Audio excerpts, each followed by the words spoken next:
My name is Victoria Hayes, and I'm 31 years old. For a long time, I believed love and discipline could solve almost anything. I was wrong. The warning signs were there from the beginning. I just didn't want to see them. Looking back now, I realize the moment that saved my future wasn't when I walked away from my boyfriend. It was the moment he looked me in the eyes and told me exactly who he was. I just wasn't listening yet. I built my life from the ground up. Nobody handed me success. At 24, I bought my first duplex, while most people my age were spending weekends at clubs or chasing trends online. I was sitting at my kitchen table studying rental agreements and calculating cash flow projections. Every dollar had a purpose. Every investment had a plan. Over time, those plans grew. One property became several. Several became a portfolio. Meanwhile, my IT consulting business expanded steadily through referrals and long-term clients. I wasn't a billionaire. I wasn't driving exotic cars. But I was comfortable. More importantly, I was secure. Friends often described me as disciplined. Some called me boring. I tracked expenses in spreadsheets. I preferred assets over luxury purchases. I rarely posted on social media. I drove a practical SUV. My biggest indulgence was installing a custom home theater inside my condo. That was enough for me. Then, I met Ethan Cross. Ethan was 28, a fitness coach, part-time personal trainer, and an aspiring social media influencer. Where I was reserved, Ethan was magnetic. Where I avoided attention, he chased it. We met during the opening event of a new fitness center downtown. I was answering client emails while waiting for the ceremony to begin.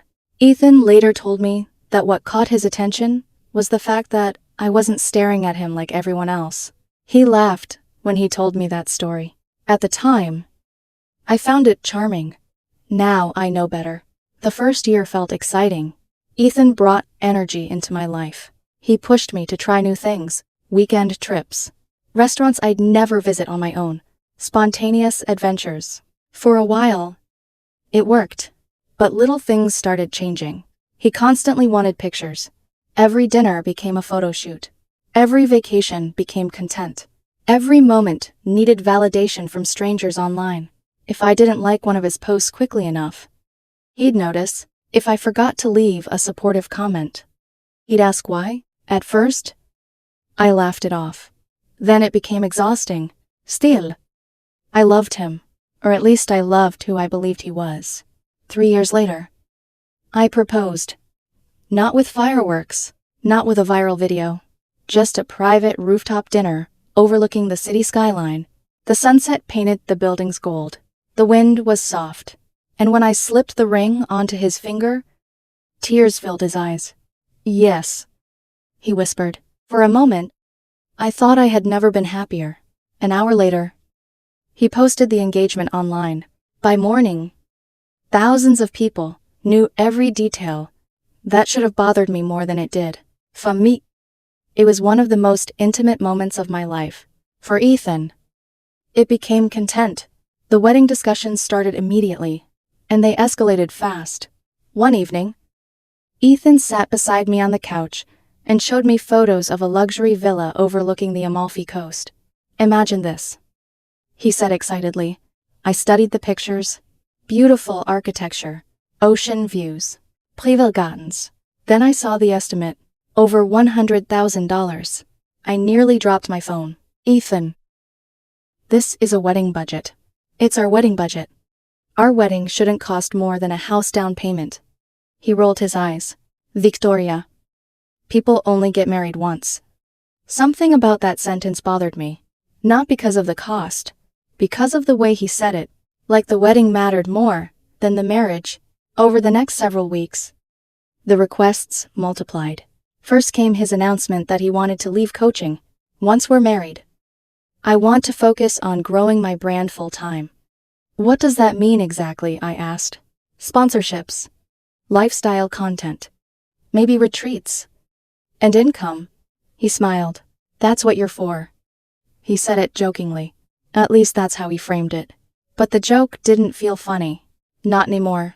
A few days later, he sent me links to luxury vehicles. A white BMW, a Porsche. Vehicles far more expensive than anything I owned myself. It would look good if one of these was in my name. I stared at the message. Why does it need to be in your name? His answer came almost instantly. Because it looks bad if I don't own anything. That sentence stayed with me. Not because of the car, because of what it revealed. Image mattered more than reality. Then there was the comment about my best friend. Marcus had been beside me since college. The kind of friend who would show up at 3 in the morning if you needed help. Reliable, honest, loyal. During dinner one night, Ethan leaned toward me. Don't you think Marcus is a little rough around the edges? What do you mean? For your wedding party. Shouldn't everyone look more successful? I stared at him. He was serious. The man was judging my closest friend based on appearances. Something inside me shifted. Just slightly. But enough to notice. One red flag alone can be ignored. Several become a pattern. The extravagant wedding. The luxury car. Demands. The career plans funded by my income. The obsession with appearances. The criticism of loyal people. Together, they painted a picture I didn't want to see. Yet I kept making excuses. Because love makes intelligent people do stupid things. Then came the night. Everything changed. Ethan was sitting across from me. Scrolling through wedding ideas. Talking excitedly about imported chandeliers from Europe. I listened quietly. A folder rested on the table beside me. Prepared weeks earlier. Inside was a simple document drafted by my attorney. Nothing cruel. Nothing complicated. Just protection. Protection for my business. Protection for my properties. Protection for everything I had built before him. I slid the folder across the table. Ethan, I said softly, we need to talk about something important. He looked down, then opened the folder. His smile disappeared. And suddenly, the room felt colder. Ethan stared at the document for several seconds. The silence stretched. Then he looked up. What is this? His voice was calm. But I could already hear the anger underneath. It's a prenup. His expression froze. The warmth vanished from his face, almost instantly. A prenup. I nodded. It's standard. It protects the business.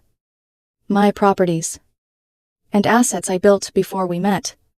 Anything we built together during the marriage would still belong to both of us. For a moment, he just stared. Then he laughed. Not because he found it funny, because he couldn't believe what he was hearing.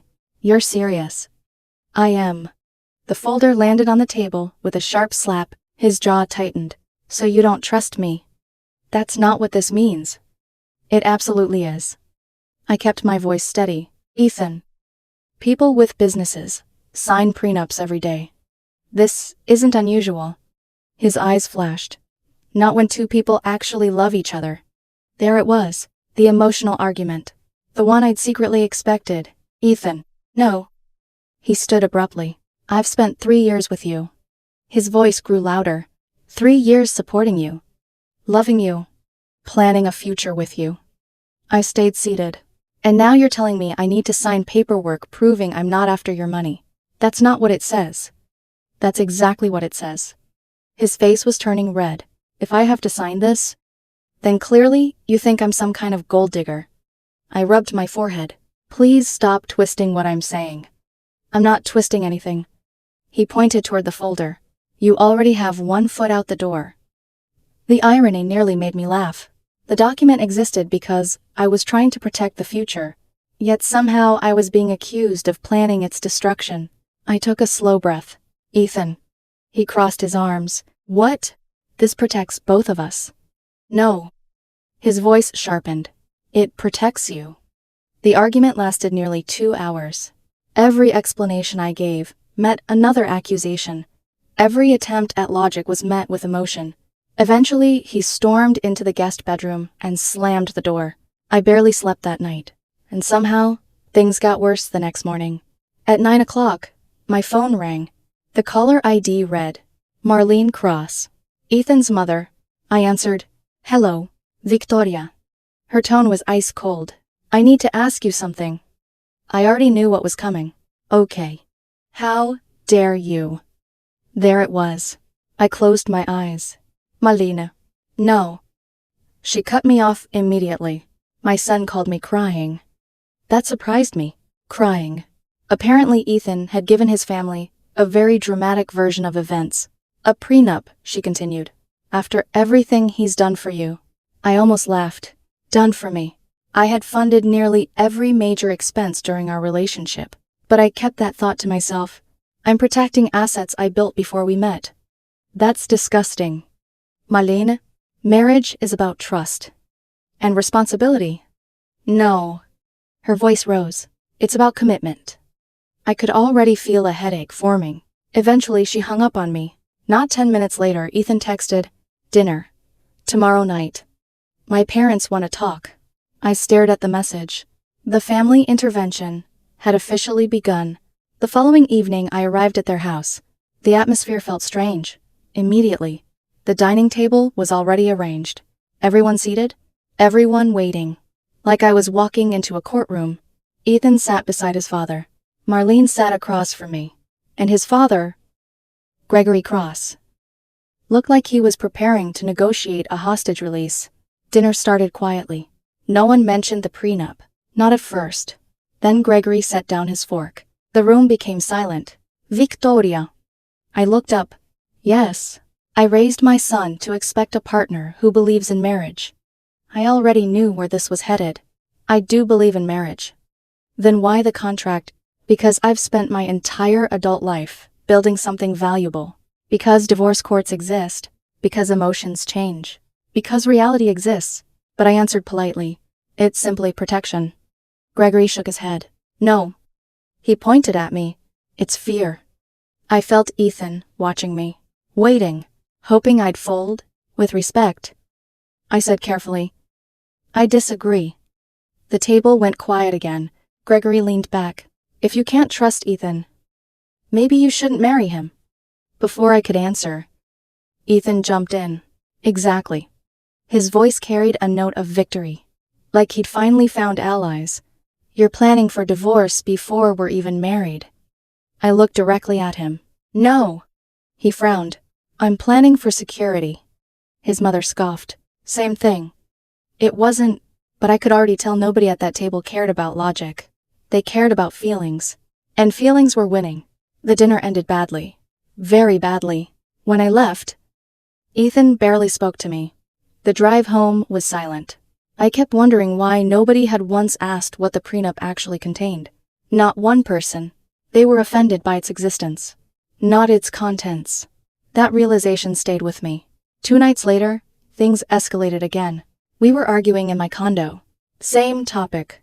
Same circular conversation. Some accusation. Then something happened that changed how I viewed him forever. Without warning, Ethan pulled out his phone and started recording me. I stopped mid-sentence. What are you doing? He smirked. Documenting. I stared at him. Turn that off. Why?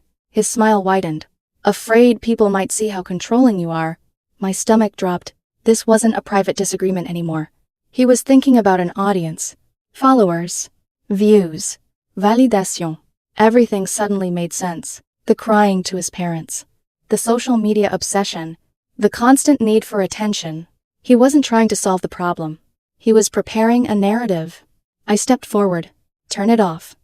Maybe I should post it. His tone was playful. Dangerously playful. Let everyone see how you treat your fiancé. I felt something inside me harden. A boundary. A line. One that hadn't existed before. If you post that out of context, I said calmly, my attorney will handle it. His smile disappeared.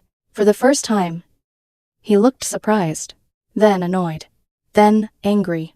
You care more about your reputation than my feelings. No. I held his gaze. I care about lies. The room became silent. He threw the phone onto the couch. You know what? Victoria. I waited. If you loved me, you'd tear that prenup up right now. There it was. The ultimatum. The thing he'd been building toward all week. His eyes locked onto mine. Waiting.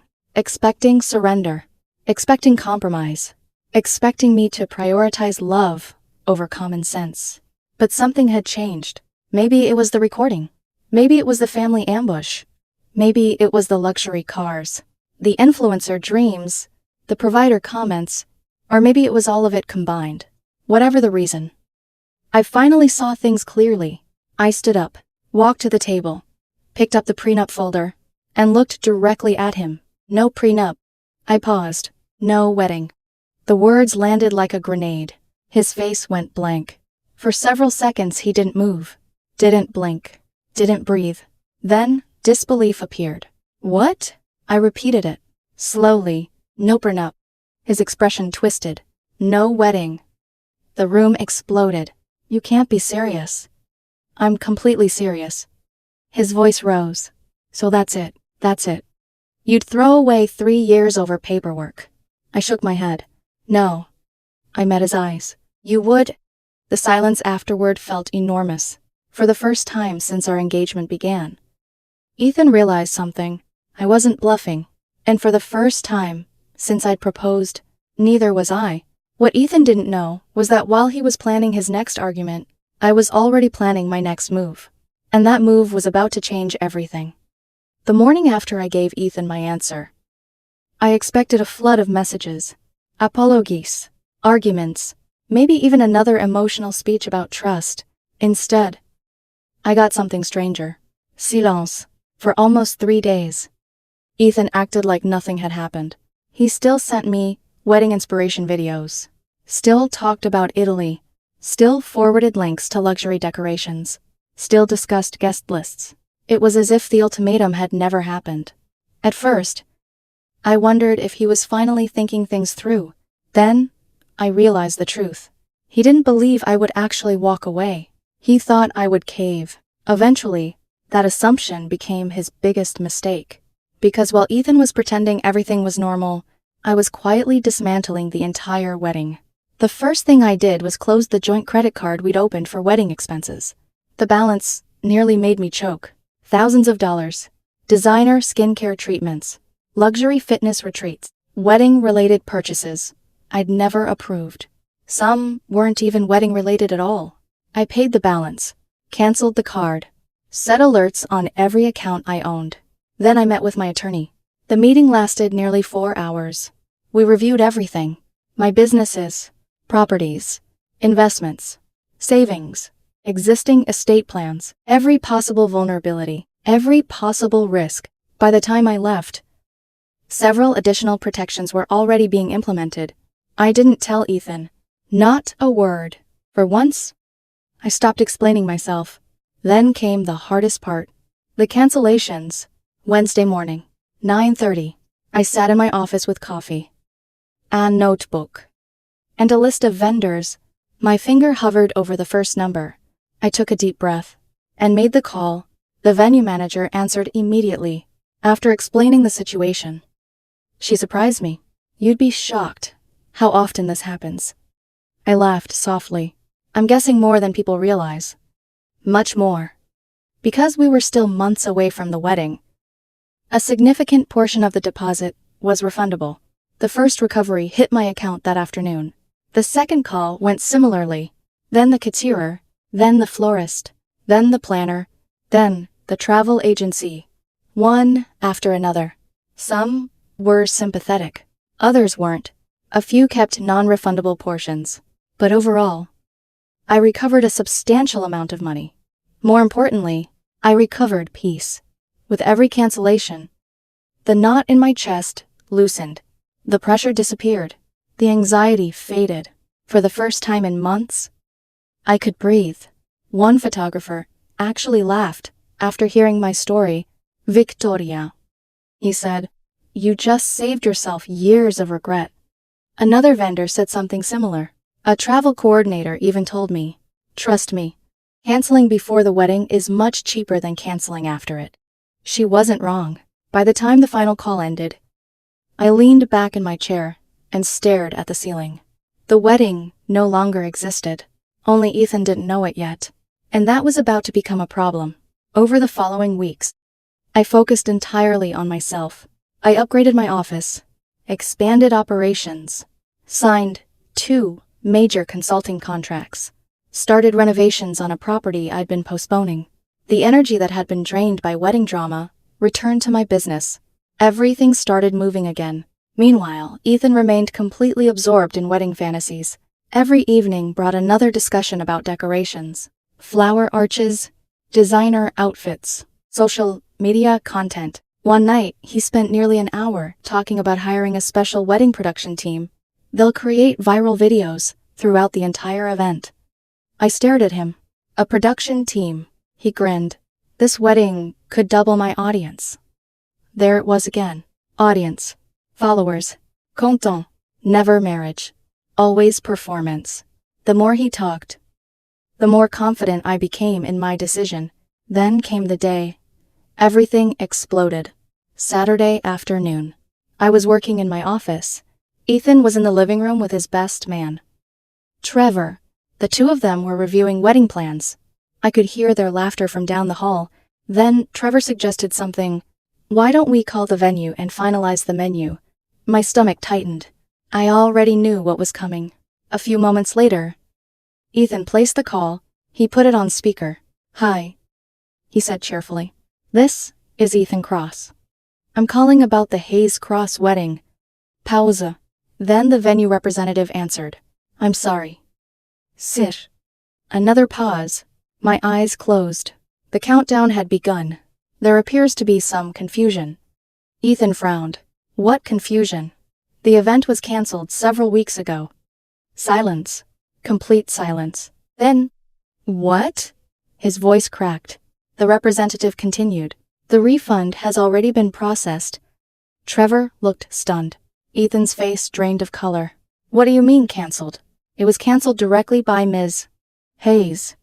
My office suddenly felt very small. I heard Ethan stand up. Fast? Too fast. The chair nearly tipped over. The representative kept talking. The date has already been rebooked. Then the call ended. The scream that followed echoed through the condo. Seconds later, my office door burst open. Ethan stormed inside. His face was bright red. His hands were shaking. What did you do? I looked up calmly. I cancelled the wedding.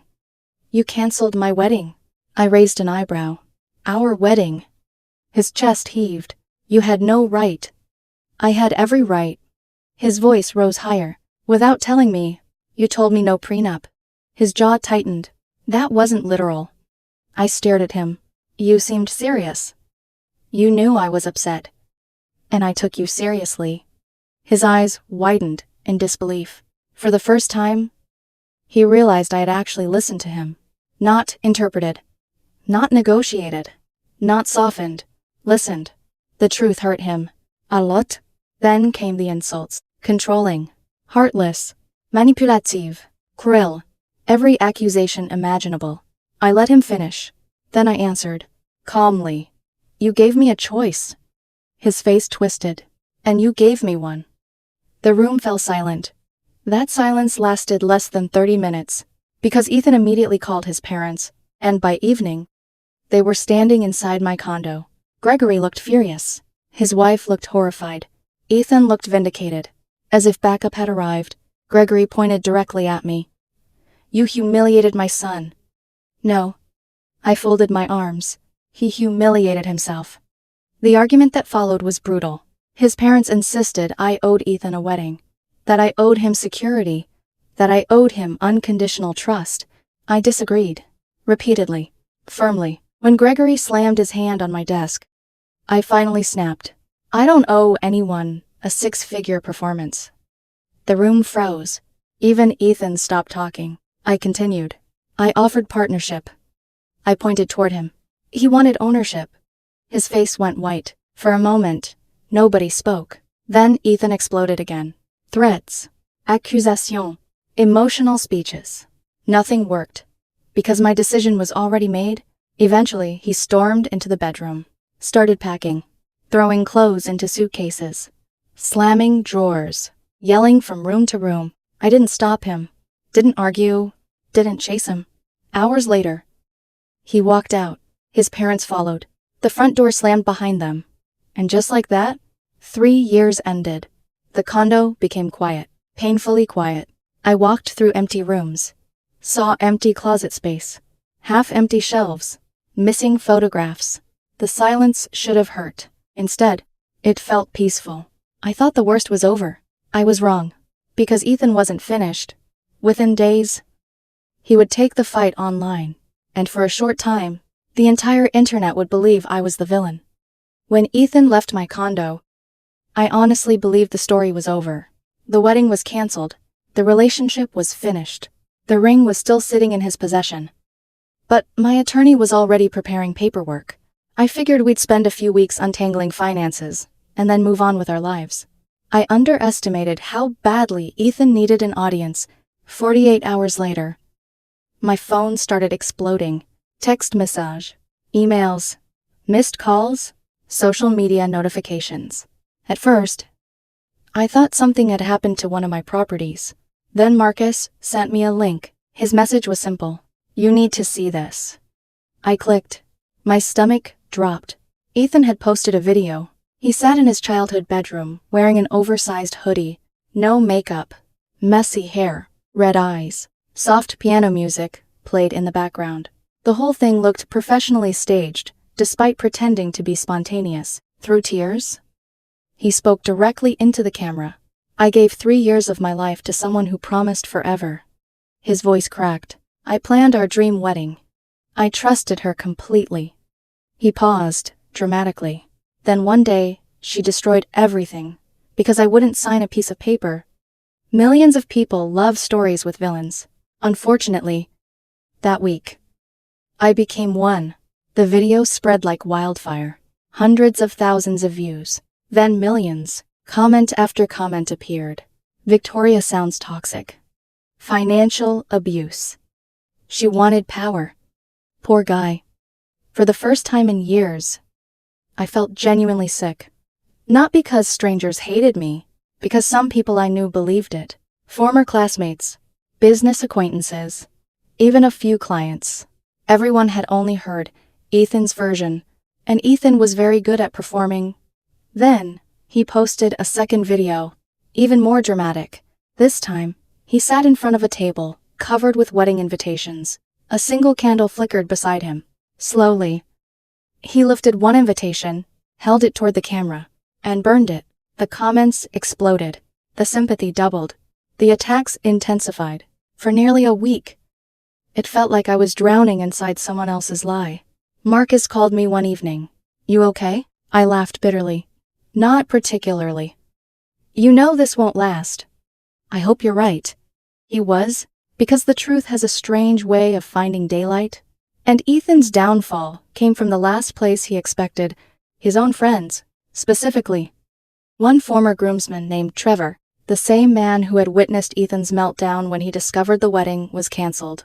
Apparently, Trevor had grown tired of Ethan's behavior long before the engagement ended, especially after Ethan demanded expensive gifts, luxury travel contributions, and endless social media support from everyone around him.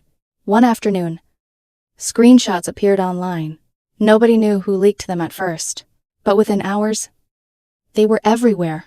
Grupsha, forums, TikTok reaction accounts, YouTube commentary channels. The messages were devastating. One screenshot showed Ethan writing, "Honestly, Victoria is my retirement plan." Another, "Once we're married, everything becomes ours anyway." Another, "She worries too much about money. I'll wear her down eventually." Then came the worst one, the message that completely destroyed him. "I don't care about the prenup. I just need her to give up first." The internet turned overnight. People who had defended him suddenly felt manipulated. Creators who supported him began deleting videos. Comment sections transformed. Wait. He actually called her a retirement plan. So the prenup wasn't the issue. Victoria was right. This is embarrassing. The sympathy evaporated, and Ethan panicked. His response made everything worse. He claimed the screenshots were fake. Then Trevor released screen recordings, full conversations, timestamps, everything. There was no denying it anymore. The truth was public, and Ethan's carefully crafted victim story collapsed. For the first time since the breakup, I posted something. Nothing emotional, nothing dramatic, just the front page of the prenup. The exact document he had refused to sign. My caption contained one sentence. This was the agreement I asked for. Decide for yourself. That was it. No attack. No rant. No revenge. Just facts. The response was overwhelming. People read the document, saw how reasonable it was, saw how normal it was, and realized Ethan had spent weeks lying. Within days, he deleted the crying videos. Then, his follow-up videos. Then, most of the wedding content. Eventually, his account went private, but the damage was already done. Then, came the engagement ring. A custom platinum ring, worth over $25,000. When my attorney requested its return, Ethan refused. Naturally, his parents supported him. Naturally. According to Gregory, I owed it to Ethan for emotional damages. That phrase actually made me laugh. My attorney didn't. Formal notices were sent. Insurance claims were initiated. Legal pressure mounted. 2 weeks later, the ring arrived at my office. No note. No apology. Just a padded envelope. Typical. I assumed that was the last chapter. Again, I was wrong. Because one evening, Ethan showed up at my penthouse. With both parents. Uninvited. The concierge called first. I almost told security to send them away. Curiosity got the better of me. When the door opened, Ethan looked exhausted. Not sad. Not heartbroken. Defeated. I'll sign it, he said immediately. I blinked. The prenup? Silence. Then I laughed. Not cruelly. Just honestly. You don't understand. His face tightened. Understand what? The prenup isn't the issue anymore. For the first time, genuine panic appeared in his eyes. Victoria. No. I shook my head. You already showed me who you are. His mother tried intervening. Gregory tried arguing. Neither mattered. Because my decision had already been made months earlier. Finally, Ethan lost his temper. You're throwing everything away. I looked directly at him. No. I answered quietly. I'm protecting it. The conversation ended there. Security escorted them out. And I never allowed them back into my home. Months passed. Life became peaceful again. My businesses expanded. Investments grew. New opportunities appeared. For the first time in years. I wasn't constantly managing someone else's expectations. Then I met Daniel Carter. A corporate attorney. Brilliant. Confident. Independent. Most importantly, honest. Our first few dates felt effortless. No performances. No manipulation. No audience. Just conversations. Real conversations. One night, during dinner, I finally told him about the prenup disaster. When I finished, Daniel smiled. You know what the funniest part is. What? If we ever get married, I'd ask for a prenup too. I burst out laughing, and somehow, that simple statement felt more romantic than every grand gesture Ethan had ever made. Because it wasn't about money. It was about respect. About boundaries. About partnership. Months later, Daniel and I were having dinner at a rooftop restaurant when fate decided to entertain itself. Across the room sat Ethan, alongside a flashy, self-proclaimed entrepreneur, and judging by the rented luxury watch, I suspected his finances were mostly fiction. Ethan spotted us immediately. Unfortunately, he walked over, still looking for attention, still looking for a stage. Found another contract lover already? He asked smugly. Daniel looked up, calm, unbothered, then smiled. Actually, I love contracts. The silence was beautiful. Daniel continued. They protect honest people from dishonest ones. Nearby diners tried very hard not to listen. Failed, completely. Ethan's face reddened. Daniel took a sip of wine. If someone is offended by accountability, that's usually very revealing. That ended the conversation. Ethan left, humiliated. Again. And as I watched him disappear across the restaurant, I realized something. I didn't hate him anymore. I didn't even resent him. I was grateful, because his refusal to sign that prenup forced me to see reality before it was too late. Years later, I still think about that night. The folder on the table, the anger in his eyes, the ultimatum, the words, If you really love me, you'll tear it up. At the time, it felt like the beginning of a tragedy. Now I know it was a gift, the greatest warning I could have received. I didn't lose my future when Ethan walked away. I saved it. And every peaceful morning since then has reminded me exactly why.